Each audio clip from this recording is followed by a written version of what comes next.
Hello আমার দুষ্টুমিষ্টি বন্ধুরা, কেমন আছো তোমরা? আশা করি ভালোই আছো। তোমাদের জন্য নিয়ে এলাম আরও একটি মজাদার ভিডিও। আজকের গল্পটি শুনলে তোমাদের দাঁড়িয়ে যাবে, তাই গল্পটি শোনার আগে অবশ্যই হেডফোন ব্যবহার করো। আজ শোনাবো এই গল্পের পঞ্চম পর্ব। যারা আগের পর্ব দেখোনি তারা এখনই চ্যানেলে ঢুকে দেখে নাও। চলুন মূল গল্পে যাওয়া যাক। আজ কাকুর অফিস ছুটি, তাই ঠিক হলো আজ রাতেই কাকুদের বাড়িতে আমার দাওয়াত। কাকিমা আমার স্বয়ংসম্পূর্ণা সাক্ষাৎ অন্নপূর্ণা, ওনার হাতে জেন জাদু আছে। আজকের রাতের মেনু ছিল সাদা ভাত, মুগের ডাল, বেগুন ভাজা, খাসির মাংস, পাবদা মাছের ঝোল, দই আর মিষ্টি। কাকিমার রান্নায় এক ধরনের বিষয় আছে। কথাটা কেন বলছি, আমার বান্ধবী মাঝে মাঝে ওর মায়ের হাতের রান্না আমাকে খাওয়ায়। আমি অনেকবার মিলিয়ে দেখেছি আমার আম্মুর হাতের রান্না বা অন্যান্য বাড়ির রান্নার সাথে ওই রান্নার স্বাদে বেশ কিছুটা তার আছে। হয়তো ওনারা স্পেশাল কোনো মশলা ইউজ করেন। কাকিমার হাতের রান্নাতেও বান্ধবীর মায়ের হাতের মতোই এক ধরনের সুঘ্রাণ পাওয়া যাচ্ছে, আর এই গন্ধটা আমার ভীষণ প্রিয়। আমি পেট পুড়ে সমস্ত খাবার গিলে চললাম, এত পরিমাণে খেয়েছি যে এখন নড়বার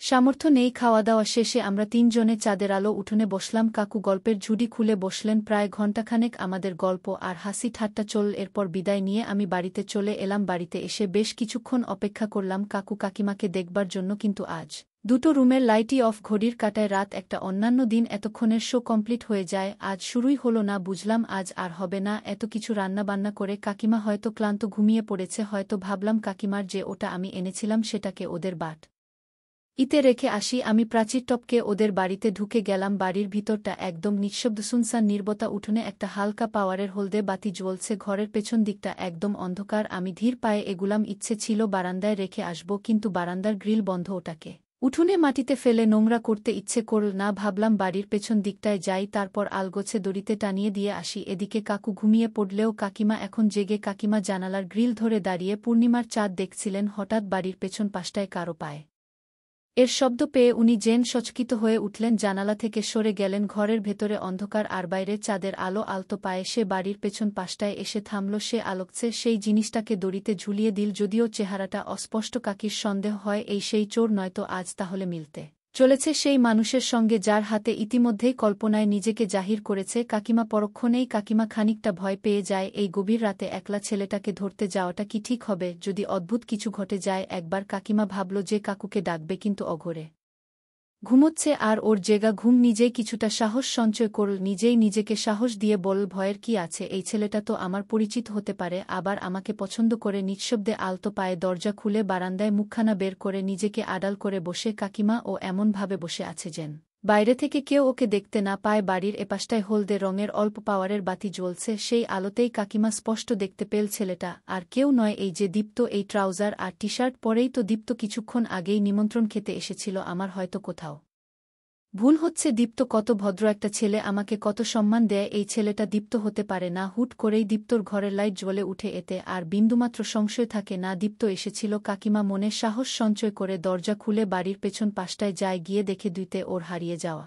ওটা ঝুলছে। হঠাৎ করেই সব জটিল প্যাচ খুলে যায় কাকিমার সামনে। তার মানে সেদিন যখন কাকিমা দীপ্তর জন্য চা বানাচ্ছিল, তখন দীপ্তই ওর ওটা নিয়েছিল। কোনোতে নিজেকে সামলে কাকিমা সুবার ঘরে ফেরে। ওর মনের সকল সংশয়ের মেঘ এখন কেটে গিয়েছে। হ্যাঁ, দীপ্তই এক কাজ করেছে, অথচ কত ভদ্রই না ভাবত কাকিমা ওকে। কাকিমা মনে মনে বলে, ভদ্রনাথ তো ছাই, আজকালকার ছেলেগুলো সব এক একটা পাকা। এই গ্রামেতে দীপ্তর বয়সী যে ছেলেগুলো আছে, কাকিমা একটু অন্যভাবে রাস্তায় বের হলেই ছেলেগুলো কেমন করে ওর দিকে তাকিয়ে থাকে। কাকিমা মনে মনে ভাবে, দীপ্তরে তোর বাপেরাও আমার দিকে ওই চোখেই তাকায়। দীপ্ত তো শহুরের ছেলে, যতসব নষ্টের গোড়া এরা। নেহার মুখে কাকিমা শুনেছে হেন কোনো কাজ নেই যেগুলো উঠতি বয়সী শহরে ছেলেগুলো করে না। আচ্ছা, দীপ্তর তাকানোতেও কি কোনো ধরনের খারাপ ছিল? চিন্তায় ডুবে যায় কাকিমা। হ্যাঁ, কালকেই তো কেমন ওর দিকে বাঁকা বাঁকা চোখে তাকাচ্ছিল। ও যখন দীপ্তর সামনে দিয়ে হেঁটে যাচ্ছিল, তখন কি দীপ্ত ওর দিকে চেয়ে থাকেনি? হঠাৎ করেই দীপ্তর বিশাল সজাগের কথা মনে পড়ে যায়। কাকিমার কি বিশাল ছিল ওটা অতীপ্ত জীবনে। ওইটি কাকিমার মনে সর্বপ্রথম পুরনো দিনের কথা জাগিয়ে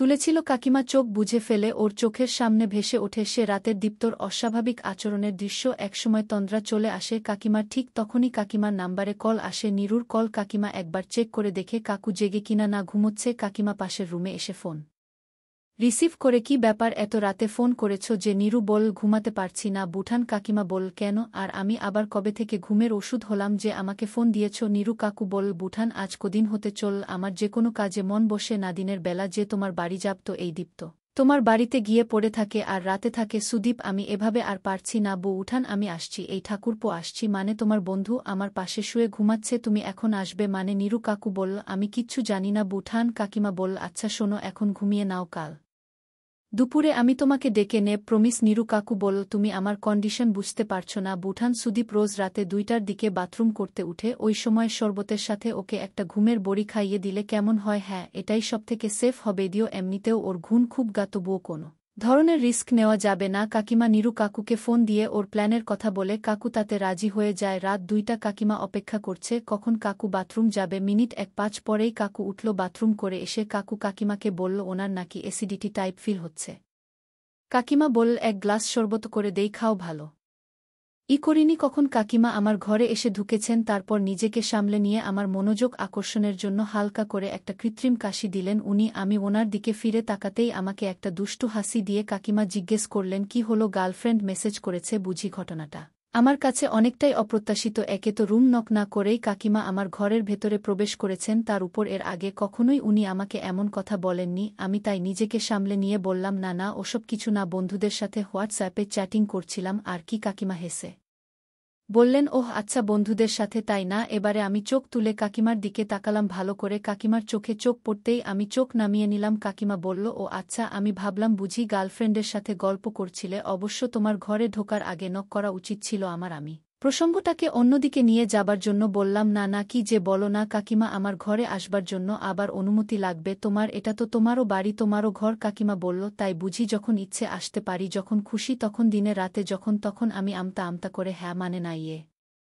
মানে এমন করতে করতে খিলখিল করে হেসে বিছানায় গড়িয়ে পড়ল। কাকিমা, বাব্বা, এত ভাবতে হয় ছেলেটাকে, না জানি কি বিপদেই ফেলে দিলাম আমি। থাক, আর ভাবতে হবে না, আমি মজা করছিলাম তোমার সাথে। তা গার্লফ্রেন্ড আছে তো নাকি? বলবে সেটাও নেই আমার। বিছানা আত হয়ে প্রশ্ন করল কাকিমা। আমি কি বলবো বুঝতে পারছিলাম না, স্বীকার করব নাকি চেপে যাব, কোনটাই আমার উপরে কাকিমার পজিটিভ ইম্প্যাক্ট পড়বে। আমি আমতা আমতা করছি দেখে কাকিকা বলল, দেখো তো ছেলের কাণ্ড কেমন, লুকোচুরি করছে বলি। এমন একটা সুন্দর চেহারা নিয়েও যদি কারো গার্লফ্রেন্ড না থাকে তাহলে কার থাকবে শুনি? এবারে আমি একটু সাহস পেয়ে বললাম, ওই আছে। আর কি? কাকিমা বলল, আছে যে, সে তো দিব্যি বুঝতে পারছি। তা একটা নাকি অনেকগুলো? আমি বললাম, আরে না না, ওই একটাই। কাকিমা বলল, তা বেশ বেশ, আমি জানতামই যে তোমার গার্লফ্রেন্ড আছে। তুমি পড়াশোনায় ভালো, তার উপর 6 প্যাক, তোমার মেয়েরা খুব পছন্দ করে জানো তো? আমি বললাম, তুমি পছন্দ করো? কাকিমা, হ্যাঁ, আমার তো খুব পছন্দের। এই বলে খিলখিলিয়ে হাসির কলতান তুলল কাকিমা। আমি কি বলবো বুঝে উঠতে পারছিলাম না। কাকিমা এবারে বললেন, থাকো, এবার যাই তবে, তোমার কাকুর আসবার সময় হয়ে এলো। আমি আর কাকিমাকে আটকাতে পারলাম না। যাবার পথে কাকিমা মুখ ফিরিয়ে স্নিগ্ধ নয়নে বলল, কাল সকালে এসো। এই বলে কাকিমা পা বাড়ালেন। আমি শুধু মনে মনে ভাবলাম, কাকিমা কি আমাকে কাল সকালে কিছুর নিমন্ত্রণ দিয়ে গেলেন নাকি? এসবই আমার কল্পনা। কাকুর আজ অফিসে তেমন একটা ঝামেলা ছিল না, উনি সন্ধ্যের সময় মতোই বাড়িতে ফিরেছেন। রাতের খাওয়া দাওয়া সেরে একটু আগেই স্বামী-স্ত্রী দুজনে ঘুমাতে চলে গিয়েছেন। কাকিমা মাথা ব্যথার বাহানা করে পাশ ফিরে শুয়ে পড়লেন। পাশ ফিরে শুয়েও ঘুম আসছে না। কাকিমার ঘড়ির কাঁটায় রাত প্রায় 1টা বাজতে চলেছে, তবু দু চোখের পাতায় ঘুম নেই। বিছানায় শুয়ে শুধু এপাশ ওপাশ করছে। কাকিমা সত্যিই কি দীপ্ত তাকে পছন্দ করে নাকি ওর কোথাও ভুল হচ্ছে না? আরেকটু নিশ্চিত হয়ে নিতে হবে, আর সময় নষ্ট করতে চায় না কাকিমা। কালকেই দীপ্তকে ও ফাইনালি সব কিছু বলবে, তারপর কি হবে সেসব দীপ্তর হাতে। আজ শেষ রাতেও নীরু কাকু ফোন দেয়, কিন্তু কাকিমা ইচ্ছে করেই ফোন রিসিভ করে না। কাকিমার সমগ্র চিন্তা এখন দীপ্ত ঘুরে বেড়াচ্ছে এখানে, নীরুর কোনো স্থান নেই কাকিমার মনে, আর কোনো দ্বিধা নেই। পরদিন সকাল 1:00টা পরে আমি কাকিমাদের বাড়িতে যাই। আমাকে দেখেই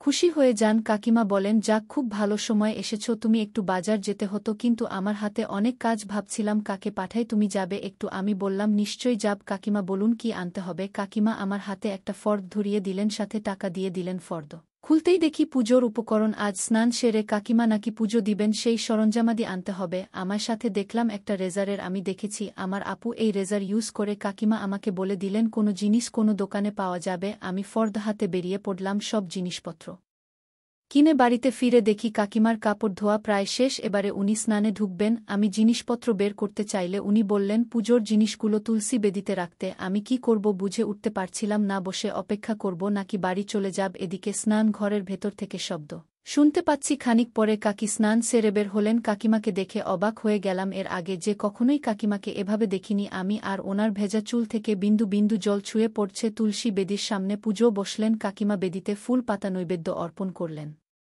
পুজো সারতে প্রায় আধা ঘণ্টা সময় লাগল। রোদের কারণে কাকিমার নাকে আর কপালে বিন্দু বিন্দু ঘাম জমেছে, আর তাতে ওনাকে স্বর্গীয় কোনো এক দেবীর মতো লাগছে। পুজো শেষে কাকিমা আমাকে বলল, তুমি বসো, আমি আসছি। এদিকে আমার অবস্থা বেক্তিক। কাকিমা ওনার বেডরুমে ঢুকলেন, কিন্তু দরজা বন্ধ করলেন না। হালকা ভেজানো দরজার বাইরে আমি চুপচাপ দাঁড়িয়ে রইলাম। তারপর যা দেখলাম, আমার পায়ের তলা থেকে মাটি সরিয়ে যাওয়া অবস্থা। কাকিমার সাথে কথায় কথায় জানতে পারলাম আগামী পরশুদিন ওনার জন্মদিন। কাকিমার জন্মদিন ব্যাপারটা জানবার পর থেকেই আমার ভীষণ এক্সাইটেড ফিল হচ্ছিল। এদিকে গ্রামের ভালো কোনো কেক বা সব নেই। সিদ্ধান্ত নিলাম আজকে বিকেলেই শহরে গিয়ে কাকিমার জন্য সুন্দর একটা কেকের অর্ডার দিয়ে আসব। সন্ধ্যায় কাকু কাকিমার সাথে চায়ের আড্ডায় জানতে পারলাম কাল কাকুর একটা ট্যুর পড়েছে, সকালে বের হবেন, ফিরবেন রাত একটা। দেখলাম কাকিমার জন্মদিনের কথা কাকুর দিব্য মনে আছে এবং উনি সেটা কাকিমার কাছে গোপন করে আমার সাথে একটা সারপ্রাইজ প্ল্যান আঁকলেন। ঠিক হলো, ঠিক রাত 1:00টায় আমরা দুজন মিলে কাকিমাকে বার্থডে সারপ্রাইজ দেব। আর যেহেতু কাকু ফিরবেন দেরি করে, তাই আমার উপরেই সবকিছু অ্যারেঞ্জমেন্টের দায়িত্ব এসে পড়ল। কাকিমার জন্মদিনে কি ঘটল পরের পর্বে বলবো। বন্ধুরা, আজকের মতো এখানেই শেষ করলাম। দেখা হবে পরের ভিডিওতে। সবাই ভালো থাকুন, ধন্যবাদ।